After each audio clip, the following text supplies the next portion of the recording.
Hi, I'm Skip Elsheimer. Welcome to the AV Geeks Lunchtime Streaming Show, where we watch old 16mm films. I have spent hours today trying to wrangle Epson scanner and printer drivers with old Macs, new Macs, and the moral of the story, very quickly, and then I'll start talking about 16mm film. The moral of the story is don't buy a new Mac under any circumstances and expect it to work with old printers, old scanners, old video hardware, old DVD drives. Do not. It's not worth it.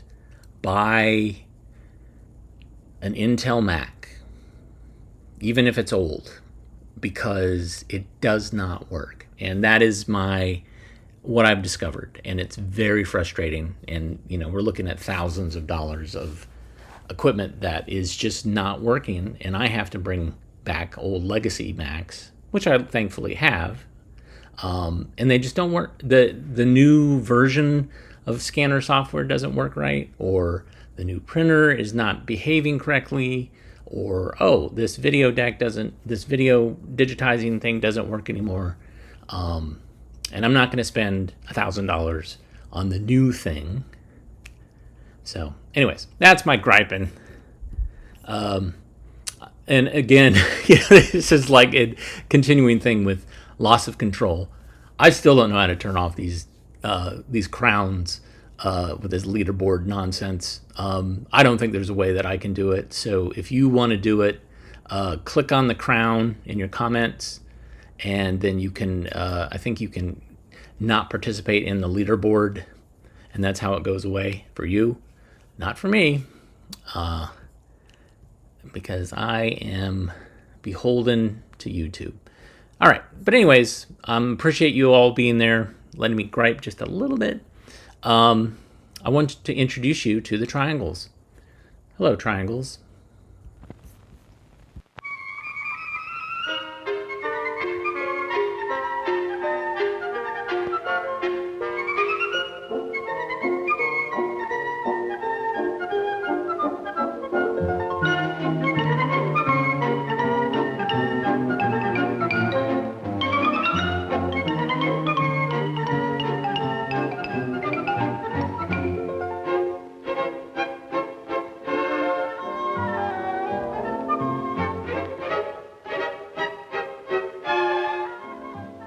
All around us, we see shapes called triangles.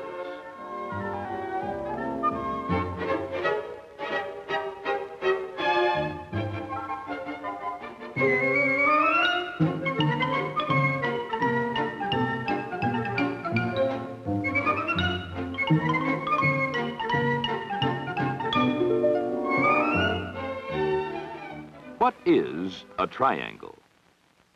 Let's find out. How many sides does a triangle have? 1, 2, 3. Can you describe the sides? They are all line segments.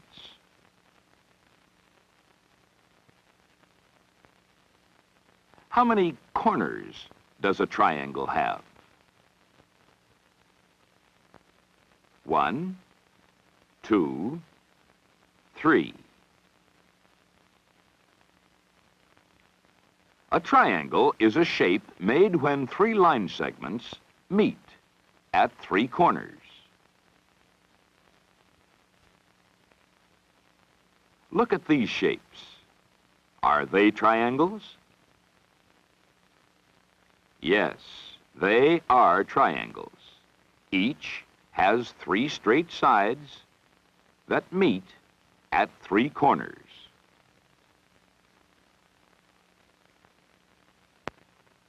What do you see about the length of the line segments in this triangle? They are all the same length. A triangle with sides that are all the same length is called an equilateral triangle. Some triangles look like this. What do you see about the length of the line segments that make this triangle?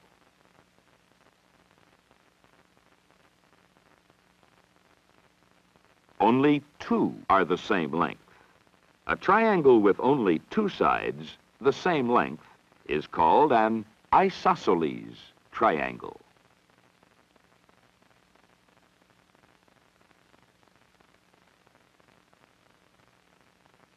What do you see about the length of the line segments that make this triangle?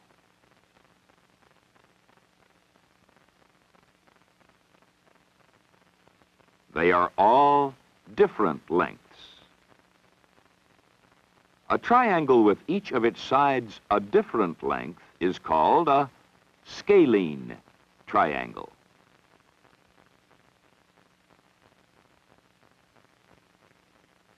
Do you think that any three line segments can make a triangle? Let's see.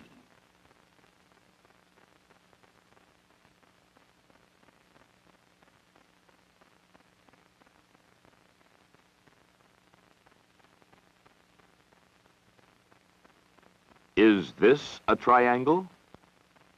No, because the three line segments do not meet at three corners.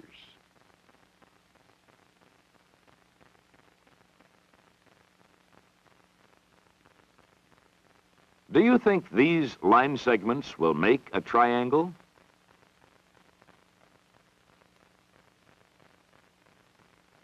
Is this a triangle? No, the three line segments do not meet at three corners.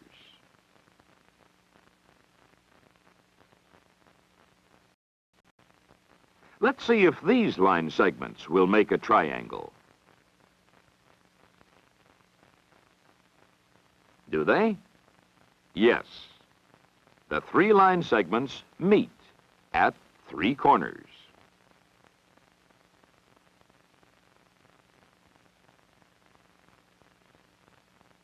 Can you discover why some sets of line segments make a triangle while others do not? Let's find out. We will put the two shorter line segments end to end.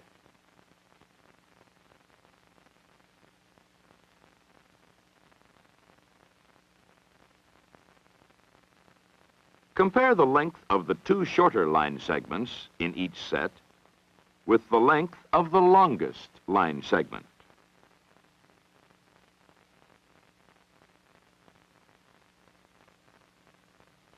In the first set, the length of the two shorter line segments together is shorter than the length of the longest line segment.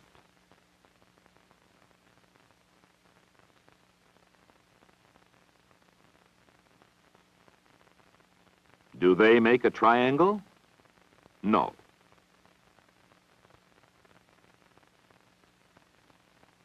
How do the two shorter line segments of the second set compare with the longest segment? Together, they are exactly the same length.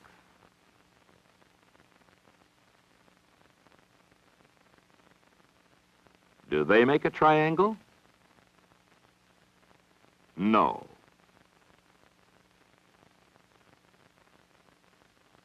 How do the two shorter line segments of the third set compare with the length of the longest line segment?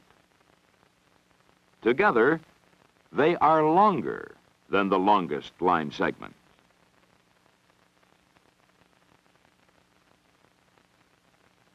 Do they make a triangle? Yes. What can we say, then, about the length of the line segments that are used to make a triangle? If the two shorter line segments are placed end to end, and together they are shorter than the longest line segment, or are exactly the same length, they will not make a triangle.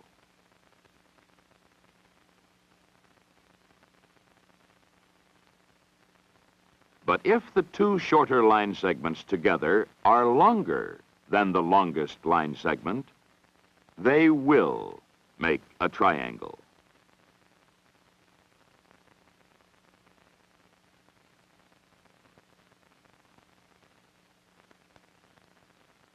A triangle is a shape made when three line segments meet at three corners.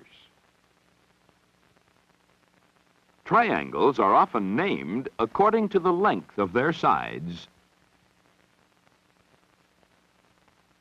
Some triangles have sides that are all the same length.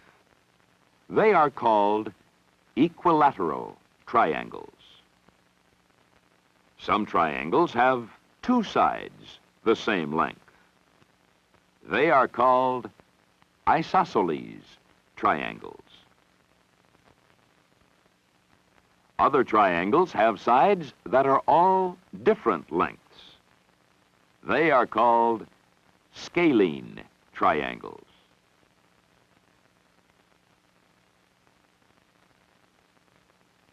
But three line segments do not always make a triangle.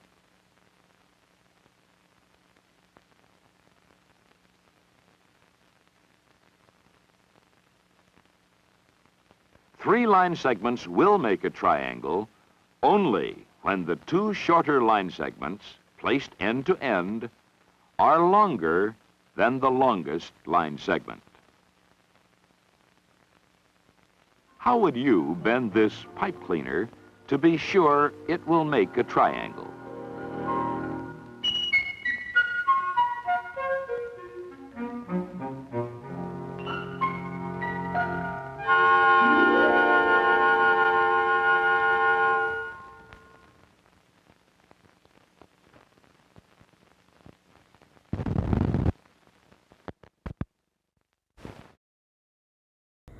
So read that again, but even slower. I mean, I think what's really fascinating is sometimes I pull back and I think about these films and the fact that you had a bunch of adults who were working on this and they animated it and they had board meetings about it or creative meetings about it, and then they had to do it. And there is for me, this is very calm, given my morning so far. But I mean, holy cow! What about incredibly tedious and pedantic and just outrageous? It gives me joy to find these films, but also know that, oh my God, the number of kids that fell asleep to this film, especially after lunch, is outrageous. Okay, so I posted this film. This is a Cornet film. We found a really nice copy of it, and I posted it. In the past, I think I've shown like silent footage from it. And on YouTube, of course, comments, wide variety of comments. But most people complain that this film isn't really about the Easter season. This is about spring, and they just barely mention Jesus. And so I would say, you are correct. But also, I would say that this is a separation of church and state. And so you have these films that Cornet made that nod to Christianity, but they do not go into detail because that was not legal. And so this is Easter season, but there's not really a big mention of Jesus in this. So enjoy.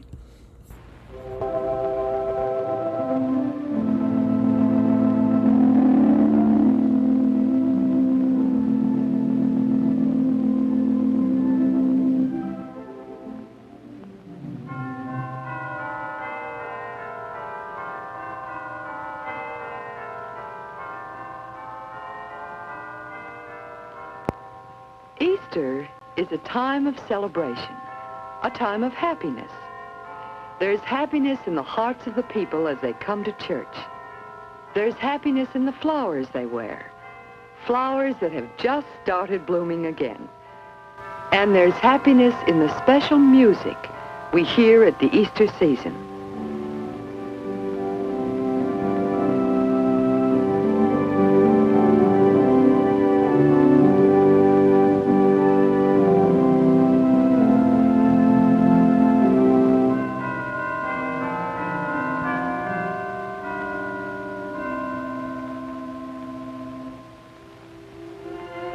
Just a few weeks ago, it was still winter. The trees and the grass and the flowers were all sleeping under a blanket of snow. Only a few animals, for many of them were sleeping too. And out. People dressed in warm, heavy clothes. It was cold. The sun seemed far away and low in the sky.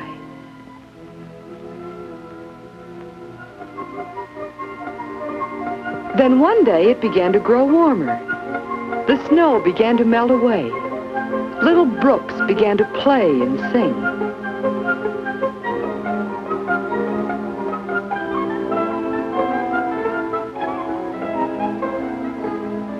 Here and there a flower pushed a green shoot above the ground. The birds began to come back. Instead of snow, there were warm rains that melted all the rest of the snow and made the earth fresh and green again. The sun shone warmer and brighter. It made the earth warm. The flowers grew and insects appeared.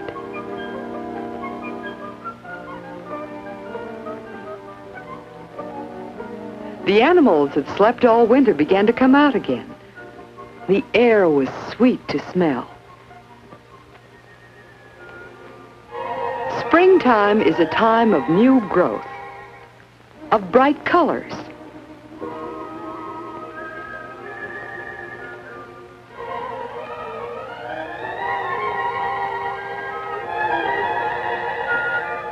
It is a time of new birth.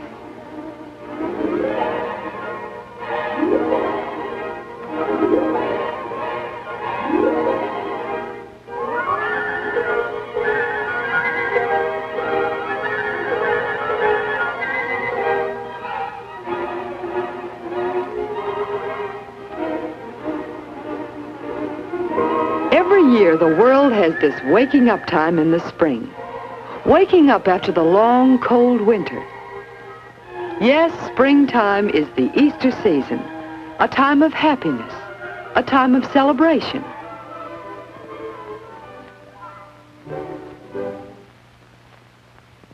Spring has been a festival time for many, many hundreds of years in many parts of the world. In the ancient lands of Japan, China, India, Egypt, Greece, and Rome, there were springtime celebrations.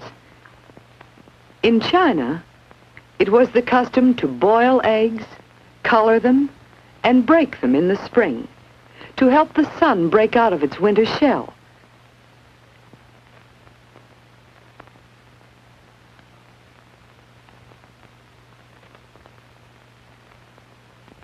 People of ancient times believed that eggs held the secret of new life, and so they do.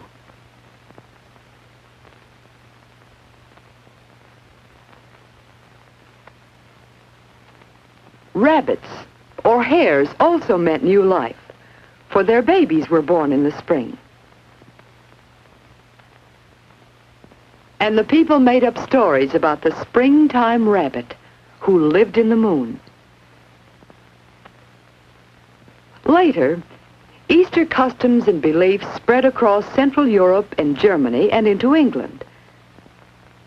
For their Easter celebration, the people baked bread and cake in many different shapes that were special for Easter.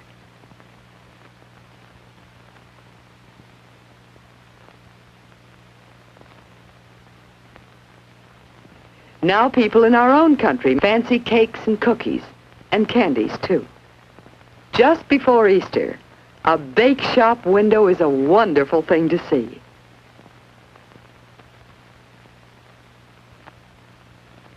Long ago, people thought that the sun danced on Easter morning. In Germany, many people worshipped a goddess of the sunrise called Ostera, or Istra, and from her we have taken our name for Easter. So you see, our customs at the Easter season come from all over the world, from many different springtime festivals in many different places. Now, we know that the Easter season comes in the spring. But just when is Easter? Well, spring begins about March 21st. Now find the first full moon in spring. The next Sunday is Easter Sunday. Remember that Easter is not on the same date each year, but it is always early in the spring. In school, when the Easter season begins, we're busy making our own symbols of spring, the same symbols that people have used for thousands of years all over the world. Can't you imagine children in other parts of the world decorating their schoolrooms with pictures of rabbits and eggs and baby chicks? We learn to sing Easter songs. If you know this one, sing along with the class. He's a pretty bunny with his big long ears. He doesn't seem to see us far. Don't you think he is? I should think he does with his ears so long. But I guess the reason he's so still is 'cause he likes my song. Hard-boiled eggs. They're a part of getting ready for Easter at home. And getting ready for Easter is some of the best fun we have at this season of the year. We have to be careful not to crack the eggs, don't we?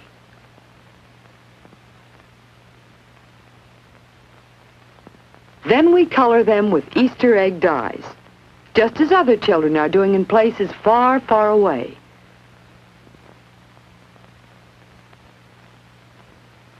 We can make some of the eggs solid colored in the dyes, or we can transfer designs to them.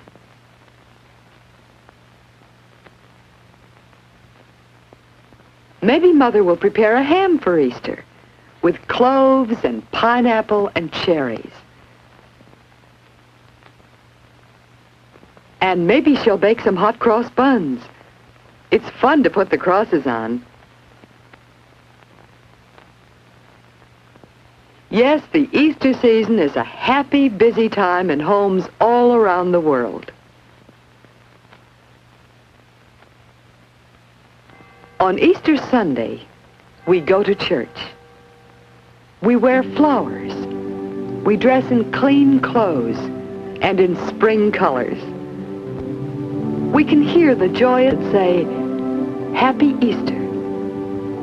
And inside the church, there will be joy and happiness too. For spring has come. New life has come to earth.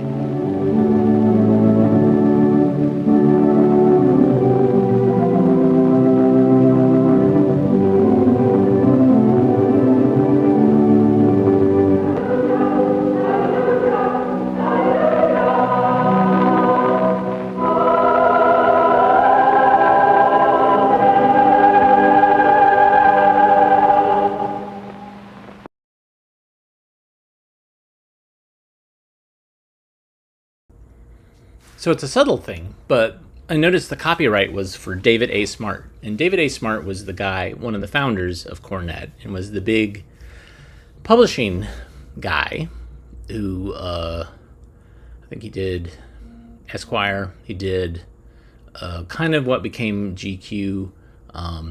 He did Coronet magazine, and he was the one that was like, "Oh, educational films, I can make money doing this." Anecdotally, if you've read Mental Hygiene, you also know that David Smart was a hypochondriac and purportedly died on the operating table because he was demanding surgery that he didn't really need. And so there's a couple of titles that I've run across in this Coronet batch that are ones that are definitely related to his peccadillos. So there's one on nursing that he did. There's one on, I think, catheters, which I have not shown you. And then there's this one. And I feel like these are personal projects, and I don't know if they got distributed to schools. I mean, I certainly don't think that the catheter film got distributed to schools, probably to maybe medical schools or nursing schools, but it's kind of interesting. Yeah. Somebody should write a paper on that. In the meantime, let's learn about soldering and brazing copper tubing. It turns out, in putting these very specific Marshall maintenance films online, they love them. And it's people who worked in these fields. So I just did one, I showed that one, I think it was last week, the flashy roofing things. When you cut a hole in the roof, like how do you flash around it and all that stuff to make it watertight. It turns out people who worked in the industry love those films. So there you go. So anyways, here's one on brazing and soldering copper tubing. And I like this film because there's a lot of hands kind of holding front flames and doing things like that. So that's why I like this type of film. Enjoy.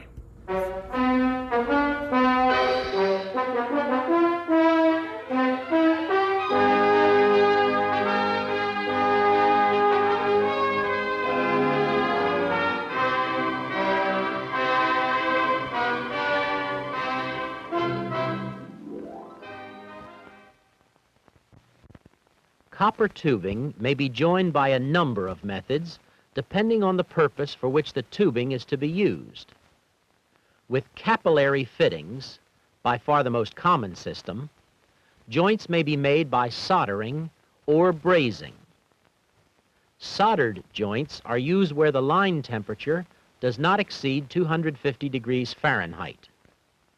Brazed joints are used where greater strength is required, or where temperatures are as high as 350 degrees Fahrenheit.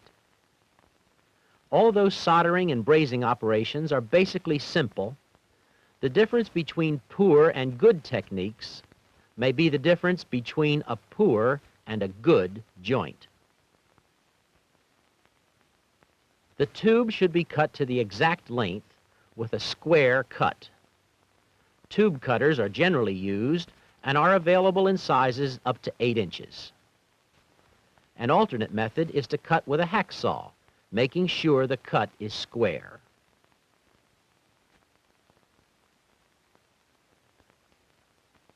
A tube cutter will leave a small burr on the end of the tube, which may be removed by a reamer. Care should be taken not to expand or flare the tube. The burr may also be removed by use of a half-round file. Remove any metal particles from inside the tube.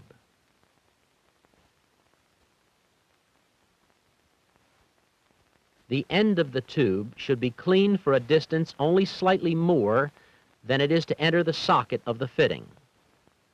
A fine grade of emery cloth or special wire brushes may be used. Rub hard enough to remove the surface film, but care should be taken not to remove any excess metal.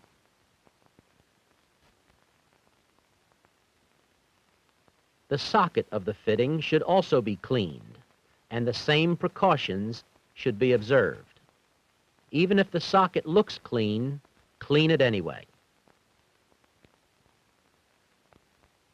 Because the chemicals in the flux have a tendency to settle from long standing, it is recommended that the paste be thoroughly stirred before using. As quickly as possible after cleaning, the surfaces to be joined should be covered with a thin film of flux. The flux can be applied with a brush or a clean rag. The use of fingers to apply the flux should be avoided, as the chemical in the flux can be very harmful if carried to the eyes. Assemble the joint by placing the fitting on the tube, making sure that the tube is hard up against the stop in the socket. A small twist will help spread the flux over the two surfaces.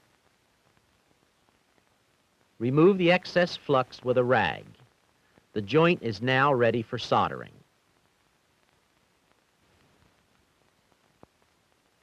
The heat may be applied by a propane gas torch, an air acetylene torch, or by induction heating. The flame should be played on the fitting and in a continuous motion so as to heat as large an area as possible. Avoid overheating, which may burn the flux and destroy its effectiveness. Overheating of a cast fitting may also cause the fitting to crack. When the metal is hot enough, the solder should melt on contact.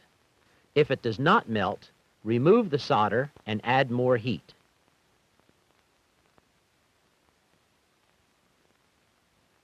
When the joint is at the correct temperature, the solder should melt on contact and be drawn into the joint by the natural forces of capillary attraction. If the joint has been properly made, a ring of solder will be observed all the way around the fitting. The solder joints can be wiped with a clean cloth while they're still hot to make them smoother and more attractive.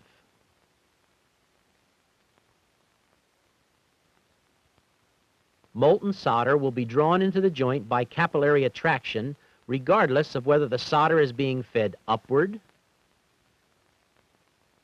downward, or sideways. Allow the joint to cool naturally for some time before applying water, particularly if cast fittings are used. Too rapid cooling may cause cast fittings to crack. When joining copper tube to solder cup valves, follow the manufacturer's instructions that are attached to each valve. Particular attention should be paid to the instructions that the valve should be in the full open position before applying heat, and that the heat should be applied to the tube, transferring as much heat as possible through the tube into the valve. Avoid any prolonged heating of the valve body. If too much solder is used, it may flow past the tube stop and clog the seating area. Strong, leak-tight brazed connections for copper tubing may be made with brazing filler metals melting at temperatures in the range of 1100 to 1500 degrees Fahrenheit. Brazing materials are sometimes referred to as hard solders or silver solders. In preparing to make a joint, the preliminary steps of measuring, cutting, burr removal, and cleaning are identical as the same steps in the soldering process. Fluxing should be done in accordance with the recommendations of the manufacturer of the filler metal being used. If the outside of the fitting and the heat-affected area of the tube is covered with flux, it will prevent oxidation and greatly improve the appearance of the joint. Avoid getting flux inside the tube itself. Assemble the joint by placing the fitting on the tube, making sure the tube is against the stop in the socket, and turn where possible. The assembly should be firmly supported so that it will remain in alignment during the brazing operation. Brazing is started by applying heat to the parts to be joined. The preferred method is by the oxyacetylene flame. Heat the tube first, beginning about 1 inch from the edge of the fitting. Sweep the flame around the tube in short strokes at right angles to the run of the tube. It is very important that the flame be in continuous motion and should not be allowed to remain on any one point long enough to burn through the tube. Now switch the flame to the fitting at the base of the cup. Heat uniformly, sweeping the flame from the fitting to the tube. The flux may be used as a guide as to how long to heat the joint.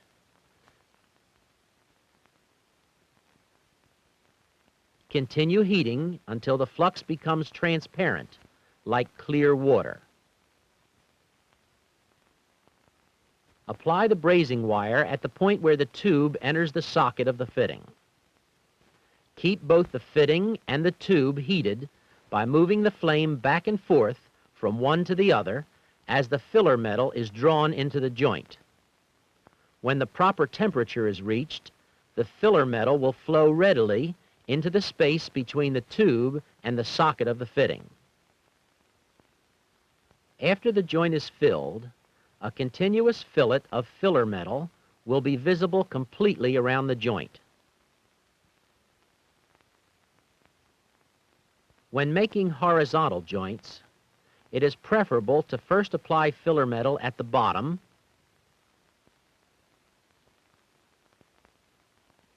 then the two sides,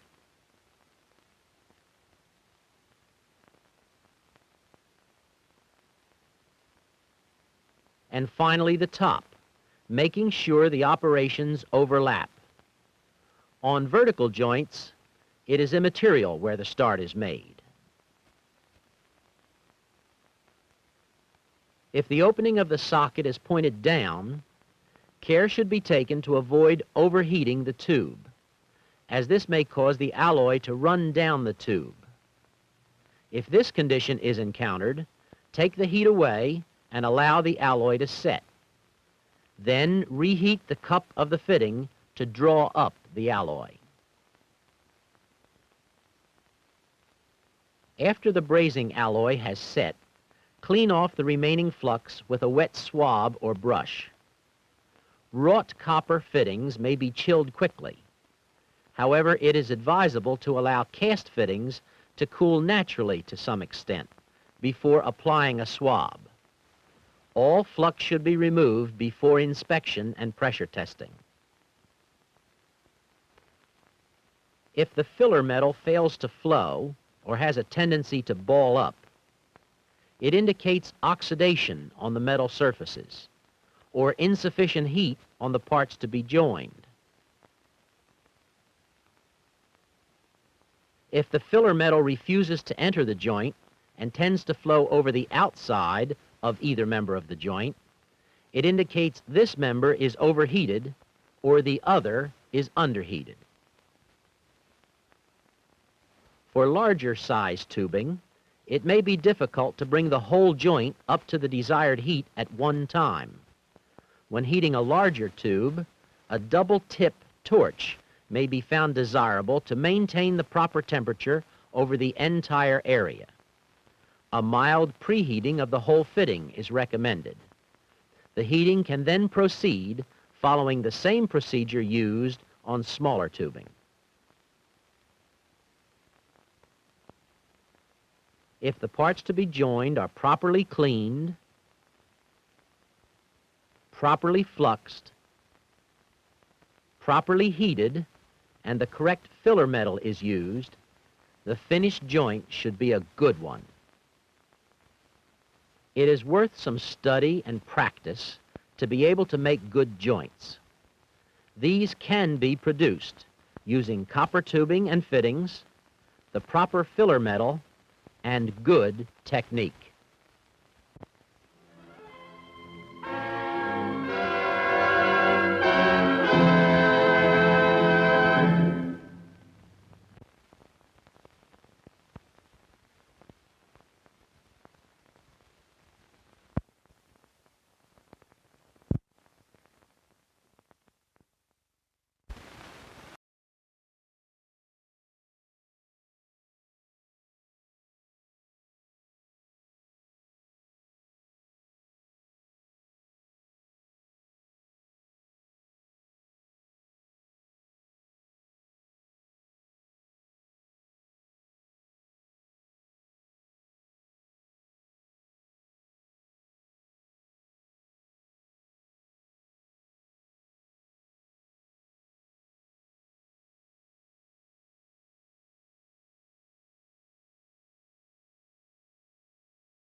All right, sorry about that. I hope it wasn't dark too long.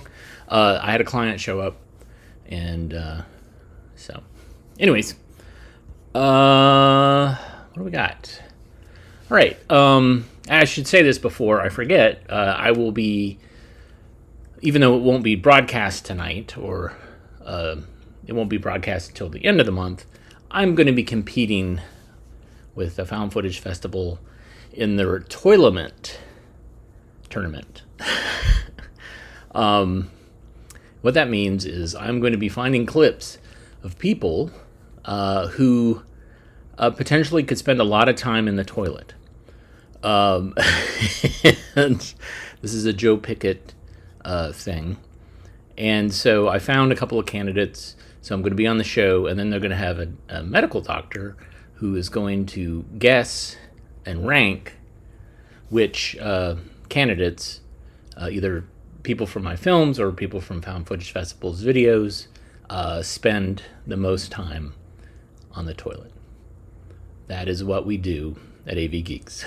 If we're not wrangling with Epson drivers, we're going through films trying to find candidates who would spend a lot of time on the toilet. So my life is I love my life because of that weird spectrum of what today looks like.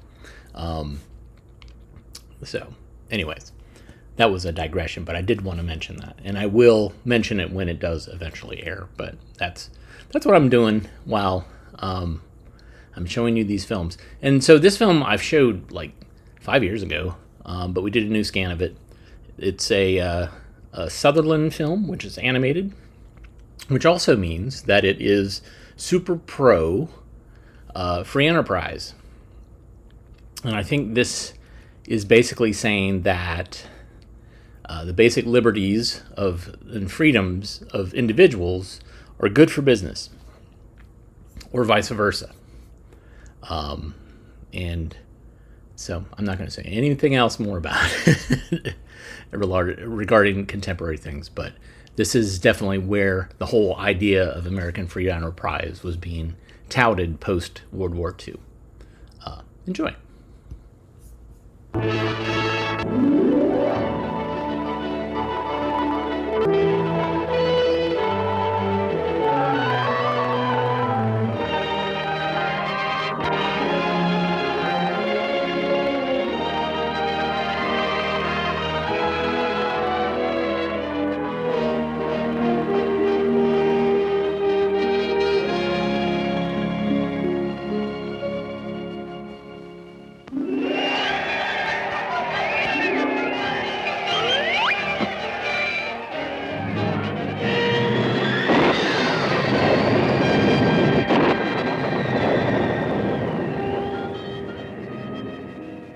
It wasn't so long ago in the history of man's voyage toward a better world that ships were carrying eager passengers toward the shores of a new nation that was just in the building.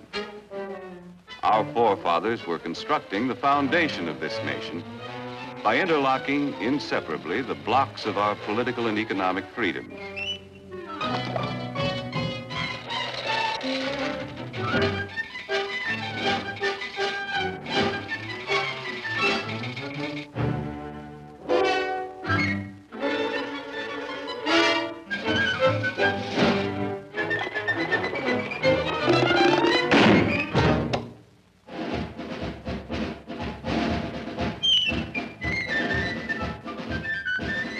The way of life our forefathers established on this foundation of freedoms drew people from the far corners of the earth. And all those who set foot on these shores had the opportunity to build a better life for themselves. Even young Jonathan, an unskilled lad from across the sea, hoping to his ability and enterprise.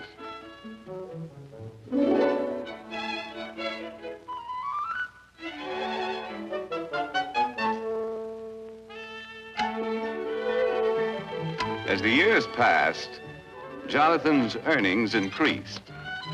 But he still felt that for a man of his skill, it was about time for another raise.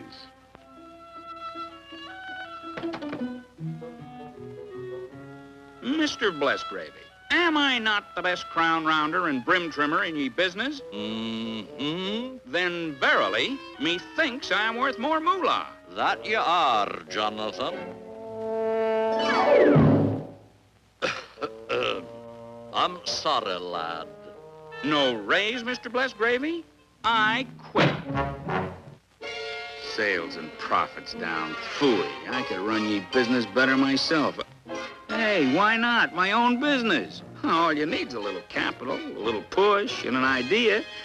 Yeah, an idea. Let's see.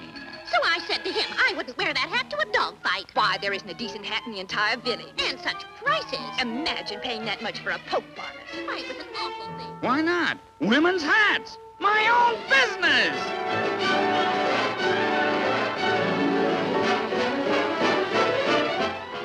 Fortunately, Jonathan was thrifty enough to keep a little nest egg for such an emergency. Well, the cost of the building took care of the nest egg. And there was nothing left to pay for the necessary tools and equipment. But happily, Jonathan had a good reputation. And as his idea promised a profit, his friends and neighbors were willing to invest some of their savings in his new business.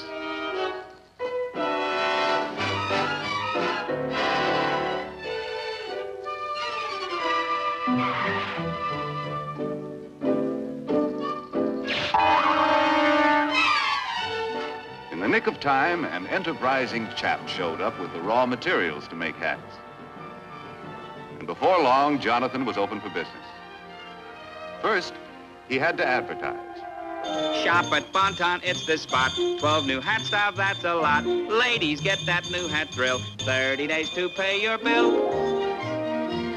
As an expert salesman, Jonathan demonstrated the superior style and quality of his product.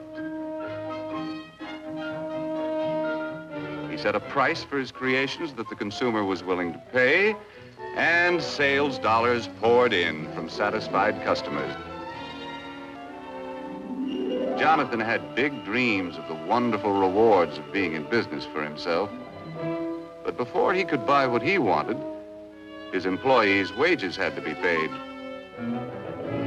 He had to pay taxes. And his friends who helped finance the business had to be paid a return on their investment. When all of his bills were paid, Jonathan had to exchange his big dream for a little dream. Mesdames, mademoiselles, it is the privilege of Alphonse, hat stylist to all the crowned heads of Europe, to bring you hats with style so chic, a quality magnifique, and a price, ooh la la, so low. Come one, come all to the grand opening. To meet competition, Jonathan had to plow part of his profits back into the business to develop a better hat. If customers approved the quality, style, and price of Jonathan's new designs, he still could make his dreams come true.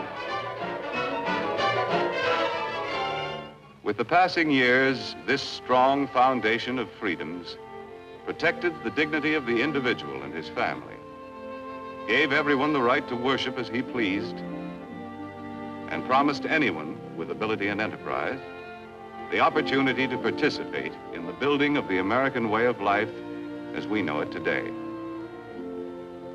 A way of life that depends upon millions of thrifty Americans who send a portion of their savings to work in our business system each year. People from all walks of life, workers, farmers, housewives, all of us send our dollars to work in our business system in the hope of earning dividends or interest on our investments.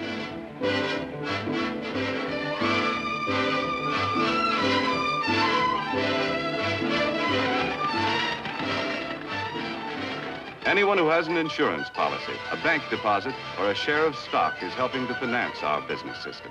A constant stream of savings dollars must flow into big and small business each year.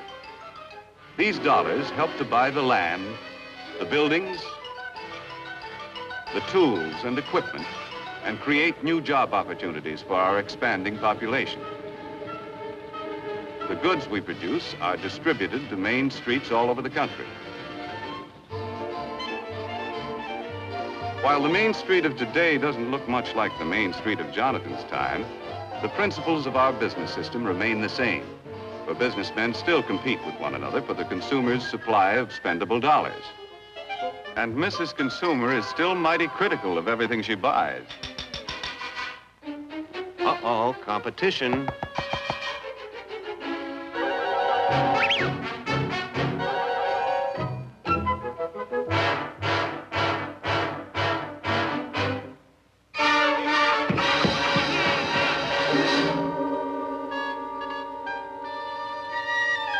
The management of every business has a continuing problem to improve their product to stay ahead of competition, or else.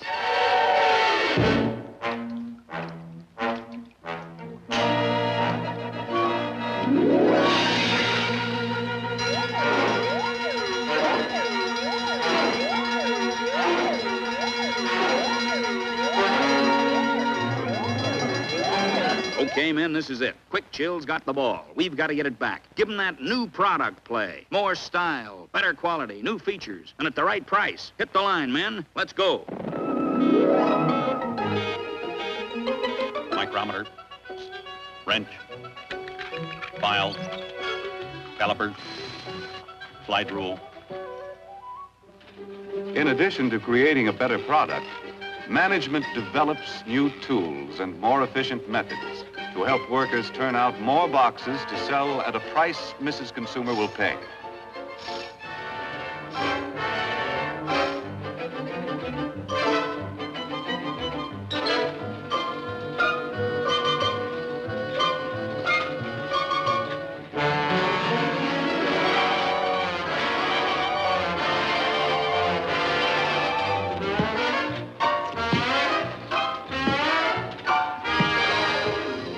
New features about this better product are advertised to point out its competitive advantages.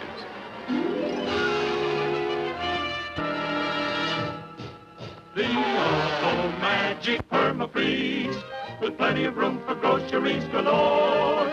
The Auto Magic Permafreeze, with the super duper store-o-matic door. Just press the button for your ice, a feature that is new, and extra space all over the place for other items too. In the Auto Magic Permafreeze, so see your dealer right away. Get a Permafreeze today. Ah, yes, dear lady. Permafreeze is your kind of refrigerator. High quality at a low price. Sales dollars from satisfied customers once again flow back to Permafreeze. A successful business must have enough sales dollars coming in to enable management to pay the expenses of doing business, such as salaries and wages, materials and supplies, research and product development, plant maintenance and repair. In addition to all of these bills, management has to pay taxes to local, state, and federal governments. Any money that's left over is known as profit. Wise management plows part of it back into the business. The remainder of the profit is paid out as dividends.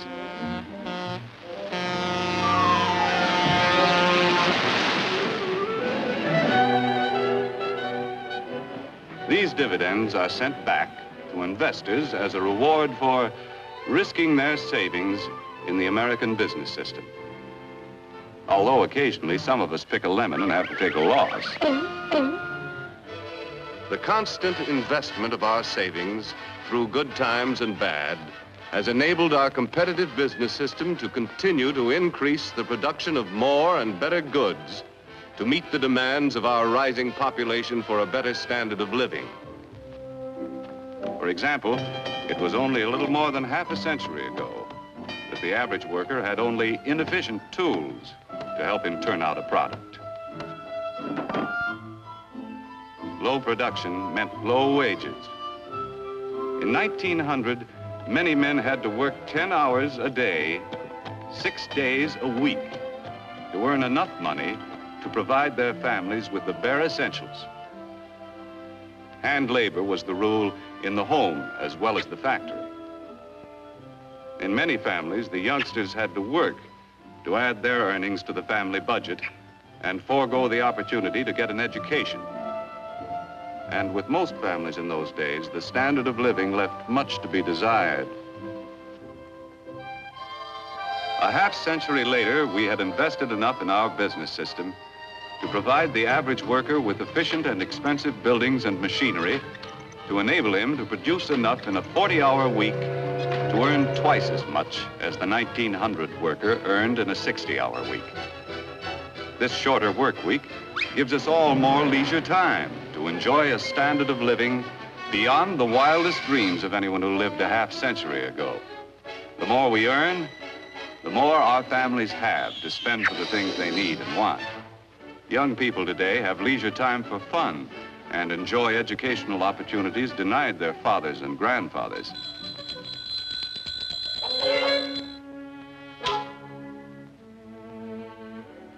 And fortunately, we have been able to raise our standard of living without sacrificing the spiritual side of life, which means so much to the American family. Our business system has continued to provide a better life for our increasing population, in spite of destructive forces which have pounded against our foundation of freedoms with no avail. However, wars, or the threat of wars, interrupt the normal operations of our competitive business system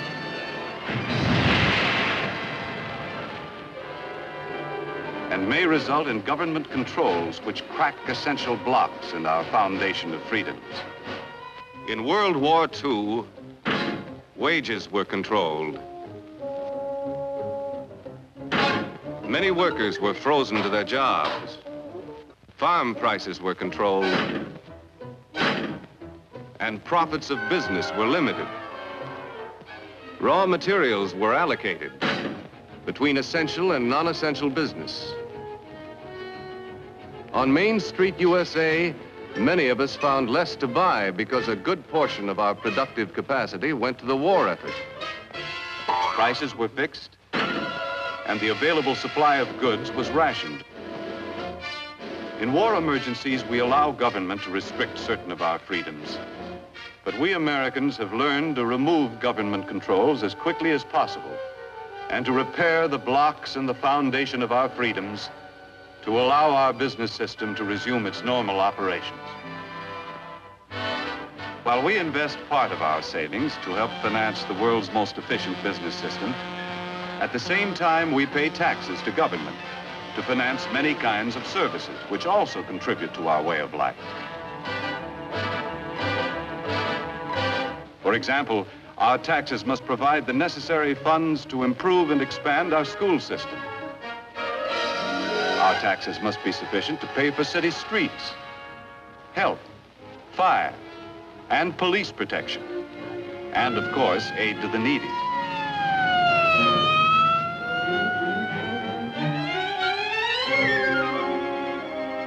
Our state taxes help pay for highways, educational institutions, and among other things, help to finance important experiments to increase the productivity of our farms.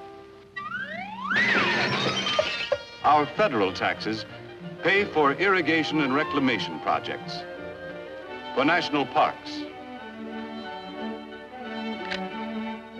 postal services, the Weather Bureau, and many other services.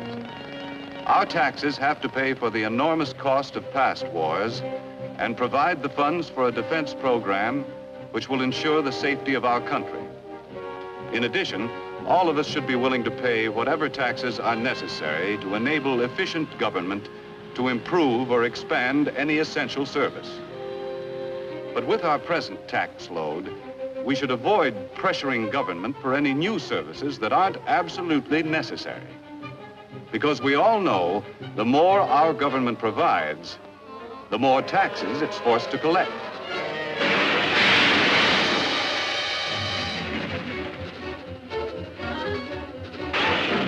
None of us can escape.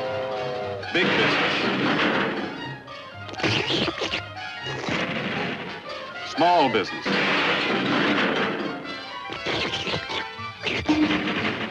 Farmers.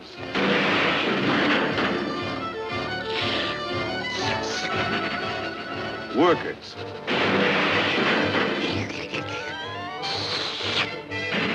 Housewives, and all of us have to pay our share. Demanding more and more from government could create a tax burden heavy enough to crack essential blocks in the foundation of our business system. Therefore, we shouldn't let our taxes reach a point where they destroy our ability to save and invest. For as we have seen, our rising standard of living depends upon a constant flow of savings dollars into our business system each year.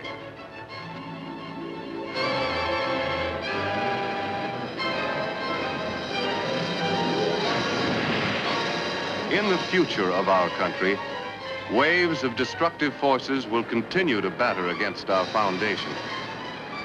When any force weakens the interlocked blocks of our political and economic freedoms, as good citizens, we must be quick to use the tools our Constitution gives us and repair any cracks that may appear. As long as we keep the foundation of our business system strong, we shall be able to maintain and improve the way of life our forefathers conceived and established. A way of life which gave everyone who came to this country the chance to progress according to his ability and enterprise. Like the youth of yesterday, the young people of today deserve the same opportunity to earn success and accomplishment. And on this foundation of freedoms, continue to build a better life for themselves and their fellow man in the world of tomorrow.